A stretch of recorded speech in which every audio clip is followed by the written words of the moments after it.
Beijing has got to understand that the choice is no longer do we just sort of let the North Koreans go along and we worry more about what if the North Korean regime collapses. Beijing worries about long border, refugee flows. But now they need to understand that the time is really up. As Secretary Tillerson said, the time for strategic patience has really passed. All right. Now, finally, people have been wanting to know, weighing in, because some people lay low when a new administration, comes in and all that, but mainly how the president is doing. I think that the president, first of all, he's a completely new circumstance in the United States, somebody who's never been in government at all. That's the first time in our history. But he came to office because there were people in our country who felt that our institutions didn't fully represent them. And I respect that. I respect that they went through the democratic process to elect someone who they feel can better their circumstances and deal both with their aspirations and their fears. And so I will always respect the presidency of the United States. So you're on board? So far, I'm okay. Okay, so she's okay with it? That's good. Giving him the benefit of the doubt, is that a beautiful thing? That's what a rational mind would actually do, a respectful person. And because it's the enormity of it's the presidency, it's the highest office in the land, have some respect for it. This stuff with late night TV with I was calling Colbert or whatever his name, it's Stephen Colbert. Anyway, yeah, with the more prevalent. I don't watch a show. I don't. But now I know, prevailing Colbert, Stephen Colbert. Just the nasty, it's not just him, it's just this oozing of hatred, and people can't get enough of it. People really, really like it. They like to make fun of him. They like to hate him. But imagine if you did that to Barack Obama. Imagine if you did that to a black president, to a minority president, okay? Imagine. Yeah, it's a kind of a different standard, don't you think? No, we wouldn't do that to Barack. Not Barack Obama. No, we wouldn't do that. Well, check this out. I was watching this video. It's interesting, the stuff that you can find on YouTube, and I don't spend my days doing it, but sometimes finding out what's trending. And one of these videos is showing a Colorado student smashing a piñata with Trump's photo. I'm not even kidding. This is in Colorado. Donald Trump's picture, just bashing it, thanks, but no thanks. Spanish teacher, Colorado, placed on administrative leave, though, after the photos and videos surfaced on the internet. And as high school students, they were smashing this piñata. Yep, it was during a Cinco de Mayo celebration. This was last Friday. So anyways, but, it's just, this is the type of stuff that's going on. Seriously, if there was nothing wrong with it, and it was just totally innocent, you just don't do that. Imagine, again, if it was Barack Hussein Obama. She's just on administrative leave. She wasn't fired. She wasn't canned. My God. On Saturday, the Weald County School District announced the teacher involved in the incident was placed on paid administrative leave. The teacher's name was not released. The school's district was to investigate the incident starting today, according to the statement posted on the district website. This was incredibly disrespectful act that does not reflect the values of Roosevelt High School or the school district, Superintendent Dr. Martin Falster said. Good for him. Good for him. And it shouldn't reflect anywhere. That's my point. That's my takeaway. If not there at Roosevelt High School, nowhere in this country should this stuff exist. The guy is a president. He's number 45. And he's doing a lot of really hard things in this country to try to fix America. And if you don't like the statement, make America great again, leave. People don't like it. They get all, make America great. Yeah, we were greater at one time. We did things. We built things. We didn't ship. We didn't fire American workers. companies weren't greedy like this. There wasn't all the EPA regulate. There wasn't all of the bureaucrats tying people's hands behind their back so they can't do anything. They can't get ahead in this country. And that's the thing. I talked about a $12,000 salary that this young woman was making and angry.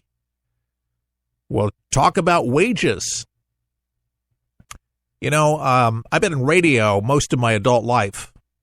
Well, I was 16 when I got started. I actually was on the payroll at 16. I was sweeping floors at WMCA in New York City. That's where I got my start in radio. Good guy radio is what they called it. And, I got paid a good wage, and I learned other aspects of the radio industry, and I started doing, voice work and started training and voiceover and all that other stuff, and I just realized that I had to work hard to make more money, and New York City is a pretty expensive place on the planet to live, especially if you don't want to live with a roach-infested apartment. You got to hustle to get something halfway decent. And sometimes you got to move. And a lot of folks have doing what they can to make ends meet. And I get all that, but they got to understand that all of this has hurt small businesses, which is the backbone of America. It's Mr. and Mrs. America that keep us on the planet. And by the way, Chuck used to call you drive over country. It's drive over country that keeps the country fed. Yeah, that's right. We haven't forgotten you. That's the problem. Washington has forgotten. And when they forget, you're going to have more leaders like a Donald Trump coming in here to try to correct it. And it's been a long time coming, folks. Do you think that Washington has really cared? Probably not since the 60s, but probably never. And some of you remember the 1960s, but seriously. There's just the greed factor and the disconnect between Washington and Main Street. It's terrible.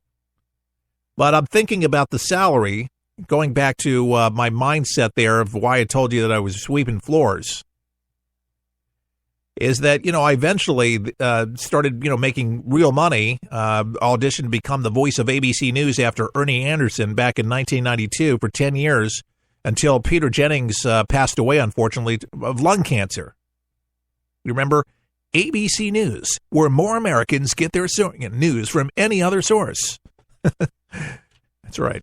That was me. I made a lot of money and a lot of good money. And then I worked in radio in Memphis, in Los Angeles, in Washington, D.C., and did a talk show for Salem Communications in Tampa for several years. And now I'm doing this national show called For the People. But I think back in the 90s, okay, to a station that I did work for, Bot Radio Network. And I got paid more than 50, 60-year-old men that busted it their whole life. And I actually felt bad about it. But I realized that I had a unique skill set that they did not have. Not everybody could just get to the microphone and host a program or do a music show or just do something, and I did a lot of different things for them, but I definitely made sure that I earned my keep. See, my dad instilled with me that the consolidation of the radio industry was inevitable back in the 80s. And he said, if you're going to remain in radio and broadcasting, you're going to have to learn how to do everything.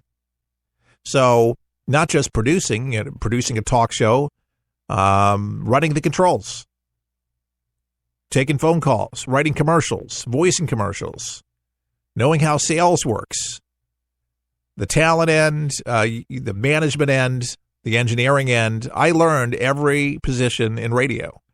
And that way, that no matter where I went, I would not be unemployed. I didn't want to be unemployed. I made myself, irreplaceable. Now, I know that's the climate that we live in. Everybody says, I'm irreplaceable. Then they get fired. They get the pink slip. I've had friends in the industry, and it just happens. It's just the nature of the industry, unfortunately, because of automation and all those particular things. Radio's changed a lot. It's cookie cutter, And to find shows like this on a big station, or a big, not a big station, but a big radio group that, has 1,500 stations or, 400 of them, they have to have ratings in the national companies, and then they can't get away with talking about, all of these particular things because it's controversial.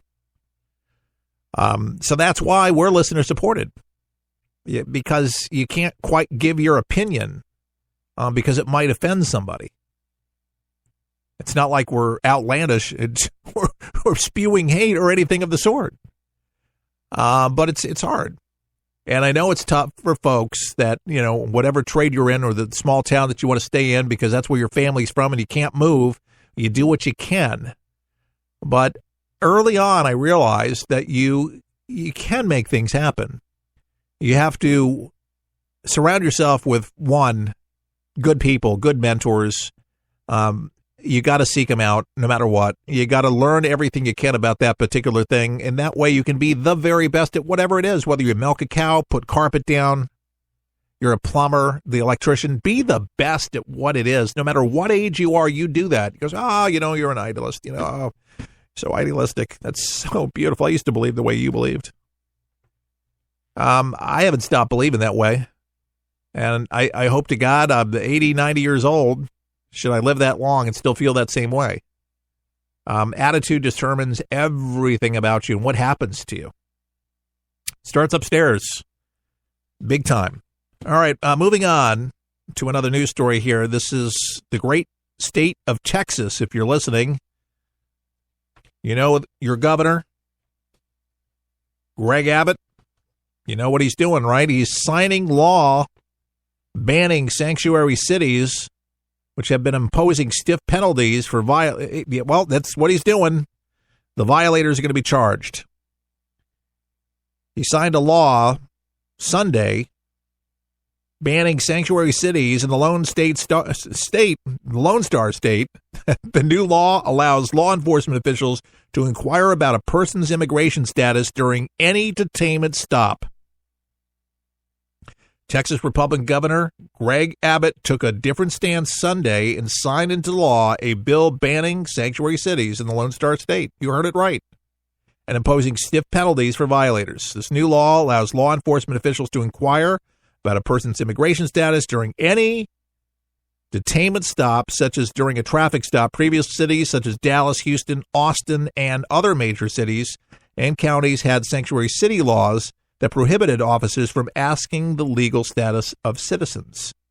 The law also imposes penalties on law enforcement officials, agencies, and other state institutions that fail to comply with the law. Insubordination to the law includes failure and failing to cooperate with federal immigration penalties, including monetary fines of up to $25,000 per day, removal from the office, such as in this case, of sheriffs who are typically elected, and even jail time. Abbott signed the law during a Facebook Live broadcast from his office in the Texas governor's mansion. So, folks, how do you feel about that? Weigh in on Facebook at For the People Show. Start a thread right now if you'd like to. Tell me what you think about that. Texas, by the way, how many illegals do you think live there? How many violators do you believe there are under the radar? And the thing is, I have to remind people that Obama gave the opportunity for those that were living in the shadows to come out, and they never did. Never did. They never want to become an American nationalized citizen. That's sad. They were given opportunities. Obama did it. He was going to give them an amnesty for it. They didn't come out. I don't know if it was fear that the factory, the sweatshop that they were working at was going to be closed. They didn't want to rat people out. I don't know.